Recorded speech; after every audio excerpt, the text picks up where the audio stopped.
अस्सलामु अलैकुम वरहमतुल्लाहि ताला वबरकातुहू। एक सवाल ये आया है कि लॉकडाउन होने की वजह से ईद की नमाज़ किस तरह कायम की जाए। अगर हमें मस्जिद जाने की इजाज़त नहीं मिलती तो क्या हम अपने घर के अंदर या बिल्डिंग के छतों पर ईद की नमाज़ कायम कर सकते हैं या नहीं। देखिए, इसका जवाब ये है कि ईद की नमाज़ कायम करने के लिए कुछ शर्तें हैं। चूँकि फ़िलहाल लॉकडाउन है, अगर ये लॉकडाउन ईद से पहले ख़त्म हो जाता है और मस्जिदों में जाने की इजाज़त लोगों को मिल जाती है या ईदगाह में जाने की इजाज़त लोगों को मिल जाती है, तब तो ज़ाहिर है कि लोग मस्जिदों में जाकर ईदगाह में जाकर अपनी नमाज ईद अदा कर सकते हैं। लेकिन अगर ये लॉकडाउन ईद तक चलता है तो ऐसी सूरत में ये बात आपके जहन में होनी चाहिए कि ईद की नमाज़ कायम करने के लिए कुछ शर्तें हैं, और लॉकडाउन की इस सूरत में दो शर्तें पाई नहीं जा रही। पहली शर्त यह है कि ईद की नमाज़ कायम कौन कर सकता है। तो वो 5 किस्म के लोग हैं जो ईद की नमाज़ कायम कर सकते हैं। अगर ये 5 किस्म के लोग नहीं हों तो कोई भी ईद की नमाज़ नहीं पढ़ सकता। उसमें सबसे पहले है सुल्तान इस्लाम, हाकिम इस्लाम। अगर ये ना हो तो जो इसका वाइस हो, नाइब हो, वो ईद की नमाज़ कायम कर सकता है।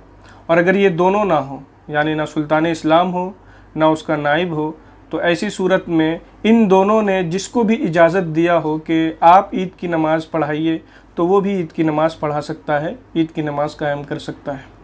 और अगर ये तीनों ना हो, यानी ना सुल्तान इस्लाम हो, ना उसका नाइब हो, ना उसका माज़ून हो जिसे इजाज़त मिली हो ईद की नमाज़ पढ़ाने के लिए, तो ऐसी सूरत में उस इलाके के जो सबसे बड़े आलिम हैं वो ईद की नमाज़ कायम कर सकते हैं, या उनकी इजाज़त से कोई दूसरा आदमी ईद की नमाज़ कायम कर सकता है। और अगर ये चारों ना हो तो ऐसी सूरत में उस इलाके के आम्मे मुस्लिमीन, यानी उस इलाके के अक्सर मुसलमान जिसको अपना इमाम मुंतखब कर ले, वो ईद की नमाज़ कायम कर सकता है। 1, 2, 10, 20, 100, 50 भी अगर किसी को अपना इमाम मुतय्यन करते हैं तो भी वो इमाम नहीं बन सकता, बल्कि उस इलाके की अक्सरियत जिसको अपना इमाम बनाएगी वो ईद की नमाज़ का इमाम बन सकता है। लिहाजा ऐसी सूरत में घर के अंदर या बिल्डिंग के छतों पर अगर कोई ईद की नमाज़ कायम करेगा तो उसकी ईद की नमाज़ नहीं होगी। इसलिए कि अगर किसी को एक घर वाले या 2-3 घर वाले या पूरी एक बिल्डिंग वाले किसी को अपना ईद की नमाज़ के लिए इमाम मुतय्यन करते हैं तो वो इमाम मुतय्यन नहीं हो सकता जब तक कि उस इलाके के सारे, यानी अक्सर मुसलमान जिसको अपना इमाम मुतय्यन ना करे, जब तक वो नमाज ना पढ़ाए तब तक ईद की नमाज नहीं हो सकती। हुजूर आला हज़रत इमाम अहमद रज़ा मुहद्दिस बरेलवी रज़ियल्लाहु ताला अन्हु जुमा और ईद की नमाज़ कायम करने के सिलसिले में फ़रमाते हैं, इक़ामत जुमा व ईदैन के लिए सुल्तान इस्लाम या उसका नाइब या उसका माज़ून शर्त है, यानी वो जिसको सुल्तान इस्लाम ने या उसके नाइब ने इजाज़त दी हो।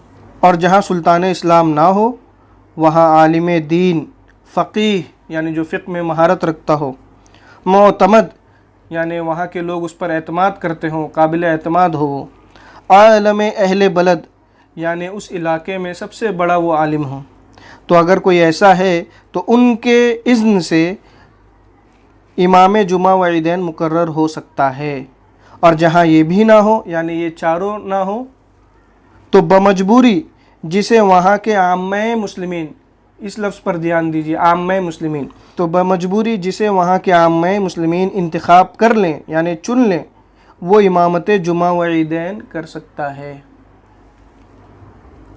आगे का जुमला जो है वो इंतहाई काबिल गौर है। फरमाते हैं, हर शख्स को इख्तियार नहीं कि बतौर ख़ुद या 1, 2 या 10, 20 या 100, 50 के कहने से इमाम जुमा व ईदैन बन जाए। लिहाजा अगर कोई ऐसी सूरत में जिसे वहाँ के आम्मे मुस्लिमीन ने, इलाके की अक्सरियत ने किसी को इमाम नहीं बनाया है, तो उसके पीछे नमाज़ पढ़ने का क्या हुक्म है, इसके बारे में आला हज़रत फरमाते हैं, ऐसा शख्स अगरचे उसका अक़ीदा भी सही हो और अमल में फ़िस्क़ व फ़ुजूर भी ना हो, इमामत जुमा व ईदैन अगर करेगा, नमाज उसके पीछे बातिल महज़ होगी। लिहाजा घर के अंदर या बिल्डिंग के छतों पर या नीचे किसी कंपाउंड में अगर कोई ईद की नमाज़ पढ़ेगा तो उसकी ईद की नमाज़ नहीं होगी। अब अगर किसी इलाके के सारे मुसलमान मिलकर किसी को ईद की नमाज़ का इमाम बनाते हैं तो क्या ऐसी सूरत में वो ईद की नमाज़ पढ़ा सकता है या नहीं? देखिए, इस सूरत में भी वो ईद की नमाज़ नहीं पढ़ा सकता, क्योंकि ईद की नमाज़ कायम करने के लिए एक शर्त और है, और वो है इज़्न आम।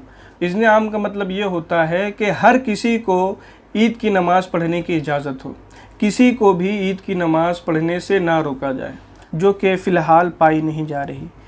वजह उसकी ये है कि जो लोग अपने घर में ईद की नमाज़ पढ़ेंगे या बिल्डिंग के छतों पर ईद की नमाज़ पढ़ेंगे, वो सारे मुसलमान को इस बात की इजाज़त नहीं दे सकते कि आप आइए और हमारे यहाँ ईद की नमाज़ पढ़िए। और अगर कोई ये कहता है कि हमारी तरफ से इजाज़त है, अगर कोई आएगा तो हम उसे नहीं रोकेंगे, तो ये भी वो नहीं कर सकता। क्यों? वजह उसकी ये है कि हिंदुस्तान में लॉकडाउन की वजह से धारा 144 नाफिज है, यानी किसी भी जगह पर 4 से 5 लोगों से ज़्यादा एक साथ इकट्ठा नहीं होते। अगर कोई इकट्ठा होता है तो ये कानूनन जुर्म ठहरेगा। और इस्लाम का एक कानून ये भी है कि जो चीज़ भी कानूनन जुर्म हो जाए तो शरीयत और इस्लाम उसे रोक देती है, उसे मना कर देती है। लिहाजा जो भी अपने घर के अंदर या बिल्डिंग के छतों पर या नीचे किसी कंपाउंड में या किसी मैदान में ईद की नमाज़ कायम करेगा तो उसकी ईद की नमाज़ नहीं होगी। अब एक सवाल ये रह जाता है कि जो लोग ईद की नमाज़ छोड़ रहे हैं, क्या वो लोग गुनहगार होंगे या नहीं? देखिए, गवर्नमेंट की तरफ से ये कानून है कि कोई भी मस्जिद नहीं आ सकता, लिहाजा यहाँ पर उज़्र शरई मौजूद है। लिहाजा जो लोग ईद की नमाज़ पढ़ने के लिए मस्जिद या ईदगाह नहीं जाएंगे वो गुनहगार नहीं होंगे, क्योंकि यहाँ पर उज़्र शरई मौजूद है। अब एक सवाल ये रह जाता है कि ईद जैसे मौके पर मुसलमान इबादत से महरूम हो रहे हैं, तो ऐसी सूरत में वो क्या करें?